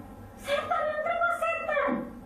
Ternyata papanya yang terima telepon di rumahnya. Sempat saya ketemu papanya, menggali dari papanya bilang, waduh bu, kalau ngomong tentang dia, sudah percuma bu bersama saya. Terus ngomong sama saya. Saya bilang, pak, itu anaknya siapa? Kalau saya nggak boleh ngomong sama bapak, ngomong sama siapa? Gitu.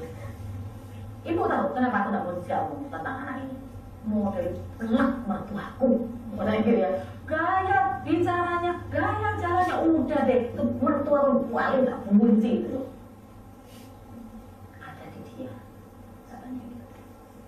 Dia benci dengan anaknya, dia memperlakukan ketidakadilan dan sangat melukai hati anaknya hanya gara-gara apa? Perilaku anaknya ini kok fotokopi sama mertuanya, papa mertuanya. Hanya itu sumber masalahnya. Bayangin, nggak tahu apa-apa anaknya ini gitu ya, tapi kena imbasnya.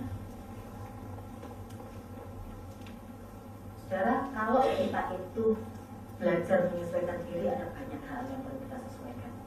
Bukan hanya dari sisi emosi kita, ke karakter kita, kebiasaan kita, bahkan juga benar-benar kita tahu sumber dari dua keluarga yang berbeda ini. Saat pacaran, kenali pribadinya, benar-benar real, jangan topeng. Usahakanlah prinsip ini yang dalam supaya apa? Kenal. Soalnya kalau kita mengenal pribadinya dengan dalam ya, satu contoh misalnya ada Bible camp gitu ya, ada retreat lah gitu ya, ada apa pengurus keluar kota. lalu hanya dapat satu mobil yang ber-AC, yang lain nggak ber-AC. Kalau sampai pacar teman, cepat, kamu masuk situ, karena dia transportasi, masuk situ, itu tok yang ber-AC soalnya. Hati-hati jangan tambah seneng. Kenapa saya katakan hati-hati? Cinta aku dulu, wah itu aku mikir aku. Saya kena hati-hati. Kenapa hati-hati? Jadi transportasi dia tahu, lalu dia melakukan itu. Saya katakan, tambah hati-hati. Kenapa kok saya katakan tambah hati-hati?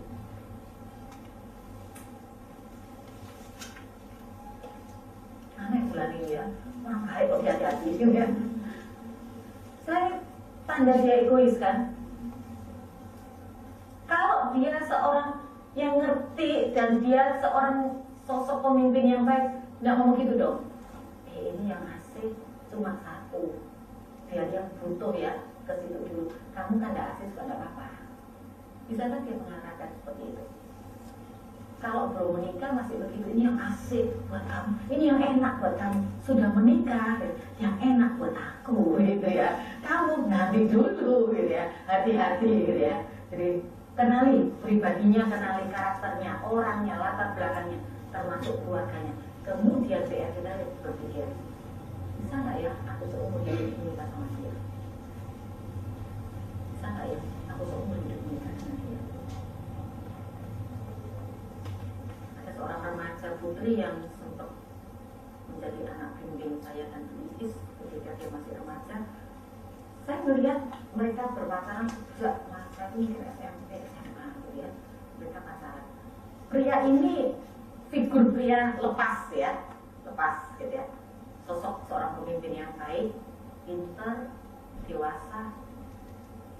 Tapi ketika ini bersama, yang perempuan stressful.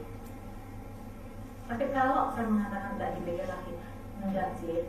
Kalau nanti aku lepas, terus apa aku bisa dapat orang sehebat dia? Ini cemburuannya gede, udah 10 wakilnya sudah posesif banget. Wanita nggak mau lepas. Sekarang mereka sudah menikah, berada di kota yang jauh. Saya ketemu dengan dia beberapa saat yang lalu. Ketemu mamanya dulu, mamanya banyak cerita. Kemudian saya katakan, oke, kalau pas datang saya dihubungi. Saya sempat dihubungi, sempat ketemu, dia katakan, benar sih, sekarang aku tergantung dengan obat itu. Obat penenang, karena dia udah melampaui batas kekuatannya dia sekarang. Karena udah gede, dan itu semua akhirnya melekat buat dia. Kalau seiman sudah tidak bisa kita gitu ya. Benar-benar lahir baru, seiman bukan berarti sama gereja ya, lahir baru yang penting. Yang kedua kesepadanan, cocok sepadan. Sepadan apanya? Secara emosi.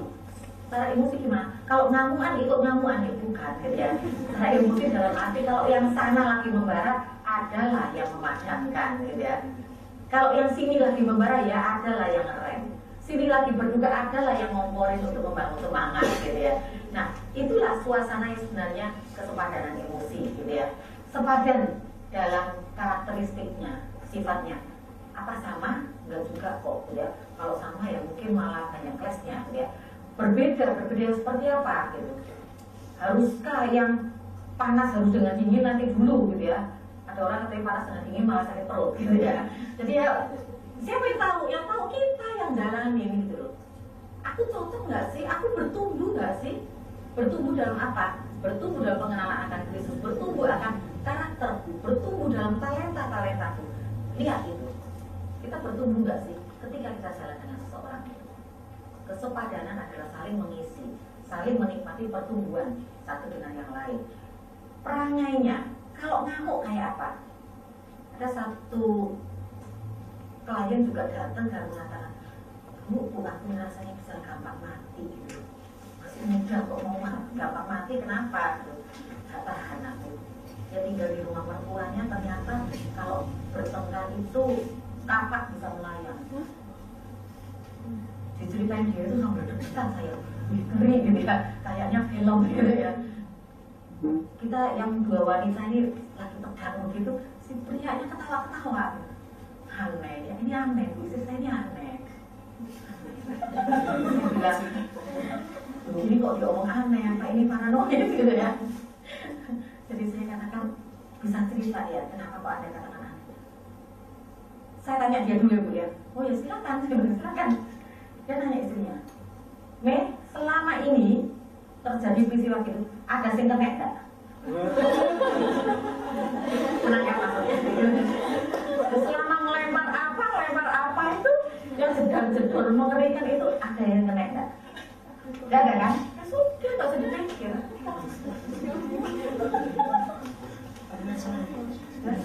Ya ampun, gitu kan. Coba ada di posisi dia. Ampun deh gitu ya. Ninja semua.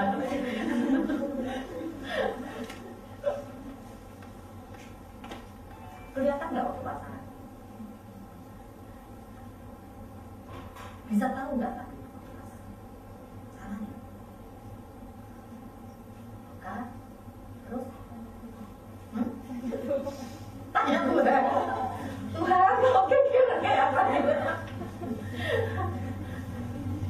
Ada yang bisa jawab langsung loh gitu. Nanti kalau sudah ngomong, aku bisa tanya Tuhan yang bisa dikasih hitam lagi gitu ya. Ada yang bisa ditanya kok gitu ya. Kenapa nggak ditanya, nggak mau tahu dulu gitu ya. Entah jadi beneran gitu. Ternyata dari dua struktur keluarga sangat berbeda. Yang sini memang jedor-jedor begitu, sini adalah struktur keluarga yang rapi, tertata, meminjam sesuatu masih mengatakan, nah ini nggak dipakai, boleh mama pakai, begitu gitu ya. Masuk kamar ngetok, sekalipun kamar anak gitu. Maka pola seperti itu masuk di budaya yang berbeda. Apa sekarang gitu ya, perangai. Itu yang nggak kelihatan gitu ya. Tapi ada perangai-perangai yang kelihatan loh. Kalau jauh, gitu ya, itu nggak kelihatan. Tapi kita mengatakan, ya nggak apa-apa kok. Kalau sama aku baik kok, gitu ya. Sekarang sama aku baik. Nanti cerita bisa berbeda lagi, gitu ya. Hati-hati, gitu ya. Ini hal-hal yang saya katakan nggak mudah, memang tahu. Tapi tidak berarti kita nggak bisa. Apa sih yang bisa membutakan kita biasanya? Impian kita. Kelihatan bisa berubah. Kayak orang yang saya tangani yang tadi saya cerita istri yang paranoid, dia kata sudah lagi itu kan hanya karena produk namanya. Kalau saya tinggal sama saya nggak melakukan seperti itu, pasti nanti dia berubah. Dikasih tahu, tidak ngomong, tidak mikir apapun juga, dijadiin buku dan sebagainya, tetap nggak apa-apa kok dia bisa berubah. Saya sanggup mengubah dia, ya sudah, gitu ya, silakan, gitu ya. Yang kedua, menyangkali perbedaan atau ketidakcocokan dengan dalih bahwa ya mana ada sih Bu orang yang benar-benar cocok 100%. Terus dibuat tanda geger tanda ada loh. Geger itu kan bumbunya hidup berumah tangga. Geger itu kan sehat loh. Itu vitaminnya gitu. Jadi ya sudah nggak apa-apa. Berbeda itu harus betul. Nggak ada yang plek sama. Berbeda itu harus. Tetapi kalau perbedaan itu sudah dilihat sebagai PR yang berat, kenapa mesti dipaksain gitu ya. Saya tidak menentang pernikahan antar suku, enggak, saya nggak menentang. Tetapi saya cuma mengatakan PR. Untuk apa? Yang sama suku aja, kalau sama suku kan biasanya budayanya mirip-mirip deh gitu ya. Itu aja konflik juga cukup tinggi kok. Apalagi kalau dengan budaya beda. Jadi PR, kalau siap, kalau sudah dipikirkan secara matang, yakin mampu melakukan, silakan. Tapi pikirkan hal-hal seperti itu. Perbedaan pendidikan, perbedaan status sosial. Orang tua menerima kita atau tidak menerima kita, semua itu hal-hal yang harus kita pikirkan karena itu menjadi pemicu problema di dalam kehidupan rumah tangga nantinya. Hati-hati dengan pemikiran-pemikiran yang seperti itu. Pasangan yang mesti kita hindari apa? Kalau sudah masih pacaran, masa PR-nya itu kan bohong terus gitu ya. Yang katanya berangkat jam 4, kok ya tapi motorku tuh yang gini yang padahal nggak telat bangun. Ngomong telat bangun aja loh, udah gengsi gitu ya. Nah besok terus gimana gitu ya. Kan ada tuh ya orang-orang yang gengsi ya, hanya untuk ngakuin telat bangun, ngakuin iya aku salah gitu ya. Itu aja sudah gengsi gitu ya. Akibatnya apa? Bohong. Sekarang kalau ada satu bohong, kira-kira gimana? Pasti ada dua bohong yang lain gitu ya. Pakai uang, nanti akhirnya wah banyak dah ceritanya gitu ya. bohongnya akan makin berbunga-bunga. Hati-hati gitu ya. Selain bohong apa? Pemarah, suka memukul. Pacaran kita dipukul kali enggak, kucing yang ditanggung gitu ya, kali begitu. Gaya-gaya seperti itu harusnya sudah harus cermat kita. Ini malah sedikit kok sudah berantakan semua gitu ya. Kamu kok ini kenapa? Mual kalau aku tadi uantem semen di kamar, waduh gitu ya. Kok sudah begitu gaya-gayanya gitu ya. Perilaku seperti ini gitu ya, harus hati-hati. Kalau ditegur juga dia tidak terima. Oh cuma kucing loh, apa sih artinya kucing gitu ya? Sekarang kucing, besok aku gitu ya.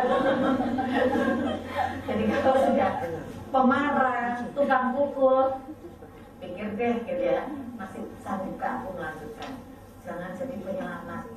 Enggak kok, biasanya kalau saya tak omong, dia reda gitu ya, entah pria atau wanita. Kalau saya tak ajak omong itu bu, dia reda kok bu. Jadi saya sanggup jalan sama dia, apa benar? Redanya sekarang, besok terus reda, atau saking kulinoy dinasihati suaminya atau istrinya, lama-lama kebal, nggak lagi bisa mengendalikan, loh siapa tahu gitu ya. Jadi hati-hati gitu ya. Ini kucingnya sudah kelihatan, tapi katanya kucing dalam karung gitu ya. Ini enggak loh, kucingnya udah kelihatan gitu ya. Kita sih nutupin gitu ya. Udah kelihatan kita nutupin, kayaknya nggak apa-apa deh gitu ya. Pasangan yang beremosi labil, kondisi emosinya.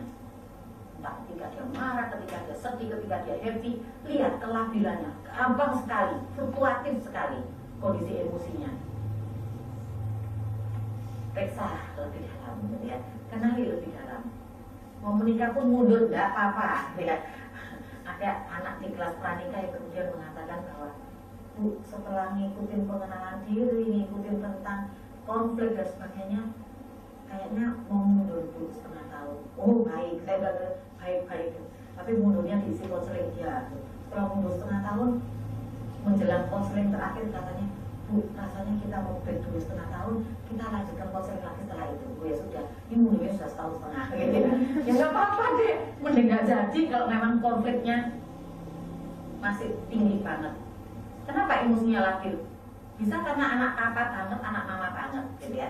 Sehingga semua papa mama yang ngatur, bisa jadi kok. Kenapa emosi labil? Karena dia nggak pernah dilatih untuk menjadi pribadi yang tetap dan bertumbuh. Karena dia nggak punya rasa percaya diri yang oke. Mimpi terus bawaannya. Saya sudah gitu ya. Ada banyak faktor yang harus digali.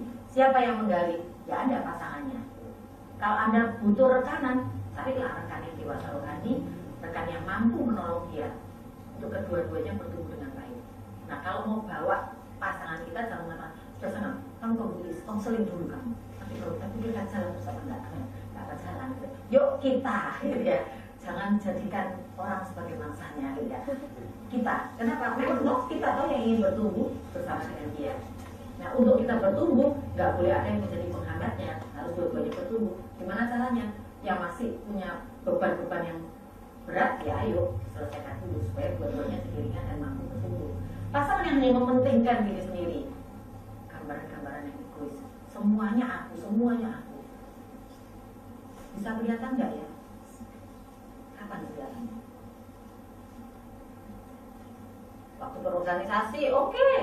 Sudah nggak ngomong organisasi. Ketika berdua bisa kelihatan nggak sih? Dari mana? Ngobrol, saya. Itu ngobrol, saya terus. Ini nggak ngomong saya. Nggak ngomong saya berarti sudah lulus ya.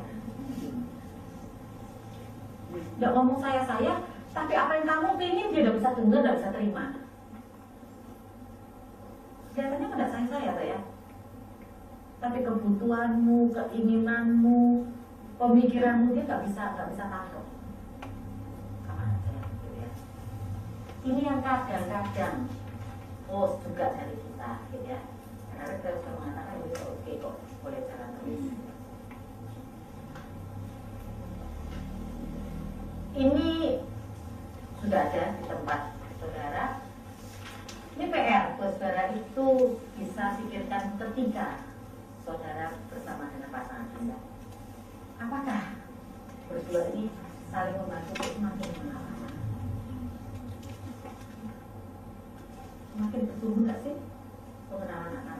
ketemu nggak sih kerinduannya untuk menikah dengan anak? Apakah topik komunikasi Anda meluas dan menarik? Cuma itu tok ngomong gosip, ngomong masalah, atau ada banyak hal yang bisa didiskusikan. Seperti apa model komunikasinya? Bisakah menikmati main bersama? Tapi kok main bu, gitu kan? Ayo, ketika kita ini butuh kondisi bermain. Makanya kalau persekutuan ada game, ada apa, itu sehat kok gitu ya. Sekalipun untuk yang sudah berumur pun itu sehat, itu baik, itu dibutuhkan. Yang kadang-kadang sekarang ini pasangan sudah sulit untuk menikmati bermain aja. Padahal itu menyehatkan sekali. Bisa bekerja sama kah, punya teman bersama kah, gitu ya. Banggakah satu dengan yang lain, gitu ya. Ada loh yang bangga ketika itu menjawab keinginannya dia. Tapi ketika dia pasangan itu menjadi dirinya sendiri, dia nggak bisa merespekti pasangannya. Bisa jadi seperti itu. Pola pikir,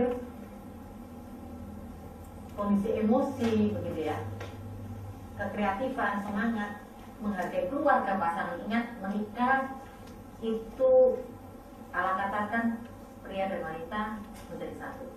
Tapi ingat, kita tidak pernah lepas dari kondisi keluarga inti pasangan kita dan diri kita. Bagaimana mengambil keputusan, jangan tergesa-gesa dalam menentukan pilihan dengan siapa kita akan menikah, supaya betul-betul kita bisa memasuki pernikahan yang Allah inginkan. Jangan bersandiwara dan menutupi diri. Kayak nggak apa-apa, baik-baik, gitu ya. Ada yang ganjel, nggak usah diomongin dah daripada gegeran, gitu ya. Terus makin nggak sehat, gitu ya. Jangan curiga. Kalau ada rasa suka, ya nikmati, karena dengan suka itulah mungkin kita bisa share. Wah, ternyata aku nih loh, kebutuhan cintaku, kebutuhan untuk diisi kasihku, gitu ya, dengan hal yang seperti ini. Dia apa, gitu ya. Ketika kita share tentang apa yang kita suka, apa yang menjadi ketertarikan kita, itu bisa menjadi mungkin itu tangki kasih kita diisi dengan itu. Cinta adalah keinginan yang kuat untuk memberi, bukan untuk menerima. Jadi tidak memanipulasi cinta itu. Sadari perbedaan. Menyadari perbedaan itu atasi hidup. Karena perbedaan itu nggak akan pernah finish. Saya belum terlalu lama menikah, 20 tahun. Pada perjalanan 20 tahun itu saya katakan perbedaan itu masih ketemu kok, gitu ya. Masih ada terus, gitu ya. Menerima perbedaan itu adalah pekerjaan seumur hidup, dan itulah akhir pertemuan dalam sebuah pernikahan. Perbedaannya nggak bisa dihilangkan, itu real. Tapi ketika kita bisa menerima perbedaan itu adalah proses kita bisa mencapai pertumbuhan. Apa perbedaannya? Kita tahu pria dan wanita diberi berbeda. Pria berorientasi pada kerja, kompetensi, kemampuan, komunikasinya bahasa iklan, cekak halus, gitu ya. Si seberang teleponnya bisa setengah jam, nanti kalau ditanya, loh mama ngomong apa biasa, mama sampai tahu sakit. Loh tadi itu apa? Segitu tok lah. Loh setengah jam loh tadi, gitu ya. Dihargailah itu, ya. Dihargai ketika dia diterima keputusannya. Masalah seks itu juga berbeda pria dengan wanita, gitu ya. Orientasi pada relasi, maunya berbagi itu wanita. Tadi saya katakan bahwa mama-mama itu kalau anak sudah menikah, balik, sekalipun balik untuk laporan masalah, senangnya nggak tahu keluar, gitu ya. Kenapa? Wah, ini ada lagi, gitu ya. Yang dia peluk ada lagi, dia pernikahannya ada lagi. Takut sekali ditinggal wanita itu. Komunikasi digunakan untuk memupuk hubungan. Kalau saya kok mau punya uang, ya tua tambah mengikat, gitu ya. Penghargaannya, kalau tadi dari keputusan dan dia buat ini melalui pujian. Makanya yang calon bapak-bapak, calon suami nanti kalau istrinya masak, bu ya sangat dicakati terus, gitu ya. Sedikit aja, sekalipun sayur asamnya rasa sayur menir ya, sedikit lah, gitu ya. Nanti baru kayaknya juga ada resep yang enak, nanti kayak gitu ya. Gitu ya, sudah enak. Seks adalah kedekatan emosi. Saya memakai istilahnya Dr. Pur, ya, dia mengatakan wanita itu kayak setrika listrik. Tancapin nggak langsung panas, gitu ya, butuh proses. Pria, masalah seks itu seperti skala listrik, skala lampu, cetek nyala, gitu. Nah, itulah perbedaan yang harus disadari. Itu betul juga, gitu ya. Dengan menyadari itu, kita akan lebih mudah memahami pasangan kita. Apa yang harus diterima sih selain dari keunikan karakteristik pria dan wanita? Masa lalunya apa yang terjadi? Dia mengalami penolakan, dia mengalami dimanjakan, status dia di tengah keluarganya, pengalaman dengan keluarganya. Saya diterima oleh ayah dan ibu saya, dihargai sama dengan anak-anak yang lain. Tetapi famili saya seringkali mengatakan, ini kakak sutra ya, adiknya kok belajo banget. Adiknya itu saya, gitu ya. Belajo itu zaman saya kecil itu kain yang gatel, yang gak enak itu. Jadi pakai pakaian kalau nggak paksa, gitu ya. Betul-betul nggak punya, gitu ya. Baru pakai kain belajo itu pakaian. Orang tua saya nggak pernah bedain. Tetapi sering kali tante saya mengatakan itu. Kenapa? Karena kakak saya feminin banget, halus, lembut, gitu ya. Nah saya yang tomboy, gitu ya. Makanya istilah itu keluar. Tapi sekalipun istilah itu dari orang luar, tapi sering kali masuk ke telinga saya, itu melekat. Sampai saya mengalami sebuah pemulihan di masa sejak kuliah. Nah, situasi serupa ini harus diketahui. Orang yang sakit hati sekali dengan mamanya, gara-gara mamanya kalau marah, lempar barang. Dia paling benci dia bilang, kalau aku kelak jadi orang tua, ngerti seperti itu. Lalu suatu hari, ketika dia marah, dia lempar anaknya dengan botol aqua plastik. Anak sekarang beda dengan anak dulu, dia dilempar, diem, mantap. Anak sekarang begitu dia lempar, anaknya langsung teriak, "Kenapa kamu lempar?" Oh, dia syok. Nangis dia katakan, itu loh yang aku benci. Pengalaman-pengalaman seperti itu sebaiknya Anda share dengan pasangan Anda. Sehingga itu yang nanti akan menolong Anda. Supaya Anda tidak jatuh dalam masalah yang sama, gitu ya. Masa lalu harus diketahui. Harapan-harapannya, mimpinya itu punya istri, punya suami kayak apa sih, harapannya punya keluarga kayak apa sih, gitu ya. Itu mesti di-sharing supaya bisa diatur nantinya. Emosi, kondisi-kondisi emosinya, cara berpikirnya, model keluarganya, rekan-rekannya. Ini adalah hal-hal yang perlu disadari untuk diterima, kita bisa menghargai, menyesuaikan dengan pasangan. Cara pengambilan keputusannya, ini PR kita, ya. Kalau kepuas dengan kan hasil satu-satu bagaimana? Hal yang menghambat proses pengenalan, takut bertengkar ya pertama. Takut nyakitin hati, ya. Ternyata nggak mau buka yang sebenarnya. Setiap kali ketemu, selalu cari aktivitas. Nggak pernah komunikasi yang mendalam. Kita nggak akan pernah kenal pasangan kita. Kita nggak akan pernah menyiapkan pernikahan yang baik kalau tidak berkomunikasi dengan baik, gitu ya. Takut ditinggalkan, gitu ya. Tidak merasa itu nggak masalah kok, boleh aja, nggak apa-apa, gitu ya. Ternyata, gitu ya, perbedaan-perbedaan itu nantinya menjadi masalah.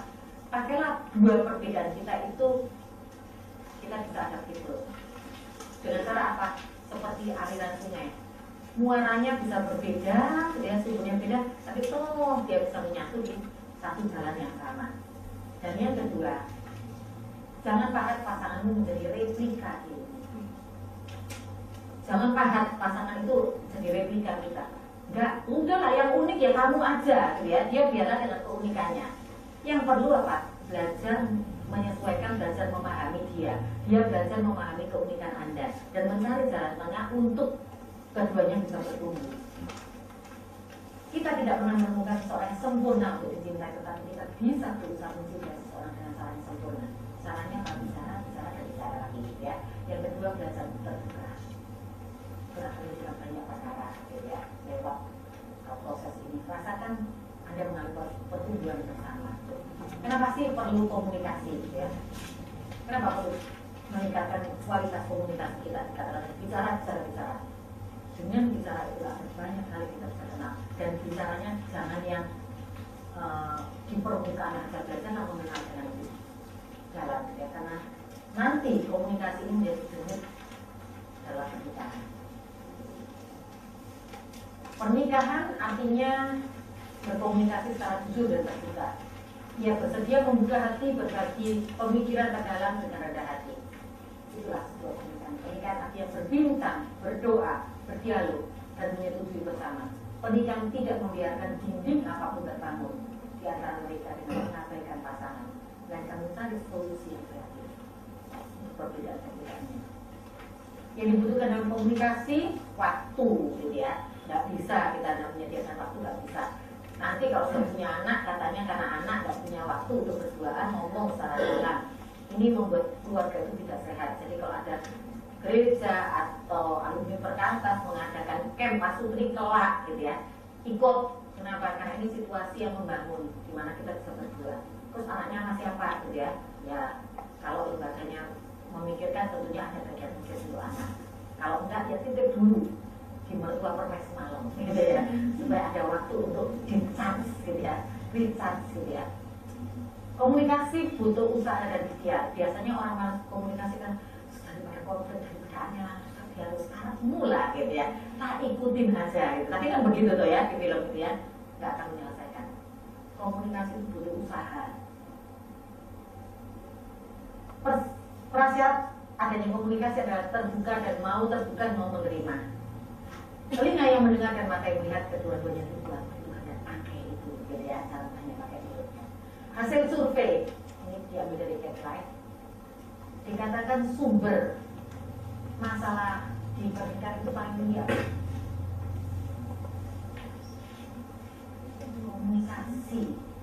Ini dari 120 responden berbagai kota. Kurangnya komunikasi dua arah, bukan tidak ada komunikasi, saudara ya. Kurang komunikasi dua arah. Itu yang paling tinggi. Yang kedua apa? Yang kedua adalah karakter. Betul ya? Tapi berkali-kali disebutkan kita. Yang ketiga tidak setia, gitu ya. Lalu cara pandang tentang uang, penggunaan uang. Bagaimana kalau istri lebih gede pendapatan, seperti bisa muncul di sana. Perbedaan kepercayaan itu juga cukup tinggi, yang lain-lainnya kecil. Tetapi ada perbedaan usia itu sangat kecil sekali, perbedaan suku juga kecil, perbedaan tingkat sosial kaya miskin juga kecil, gitu ya. Perbedaan intelektual lumayan juga, sekalipun itu 10%.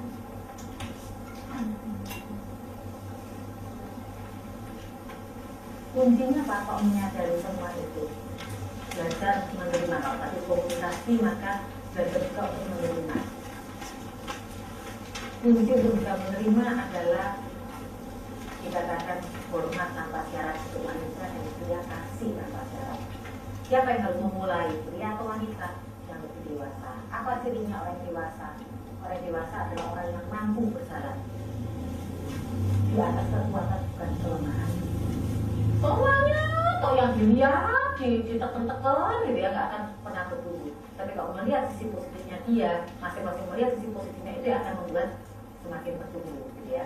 Orang yang mampu melihat sisi positif pasangannya itu adalah orang yang dewasa. Mereka memberi toleransi yang besar terhadap perbedaan. Ya memang kami berbeda, tapi justru keberbedaan itu yang akan menguatkan kami untuk bertumbuh. Mampu melihat bahwa perbedaan bukan menuntut pasangannya untuk menjadi sama ketika dirinya. Mereka berupaya keras memahami mengapa pasangan menjadi atau melakukan apa yang dilakukan. Jadi tahu kalau pasanganku kayak gini nih, andilku apa? Ini adalah orang dewasa. Orang yang tidak dewasa adalah terus nyalain pasangannya, gitu ya. Mereka yang melengkapi kelemahan pasangan dengan cara turun tangan. Kamu punya kelemahan ini, ya ayo tak tolong kamu. Ayo bangkit dengan cara seperti apa? Mau turun tangan. Ini adalah gambaran orang yang punya sikap pribadi dewasa. Tidak kita bisa mengatakan aku, pokoknya aku ingat. Tergantung dia, tergantung kamu. Pernikahan gak pernah bisa dipisahkan. Saya dan kamu itu satu. Yang paling gede itu kamu. Jadi mulailah dengan diri kamu, dalam arti adalah diri kita. Maka mulailah dari diri kita. Jangan nuntut pasangan kita, tapi ini yang lebih gede. Ini punya PR, gitu ya. Kunci semuanya adalah tergantung gimana Kristus kita letakkan di dalam ini. Oke, saya mengakhiri sampai situ. Sorry untuk 5 menit.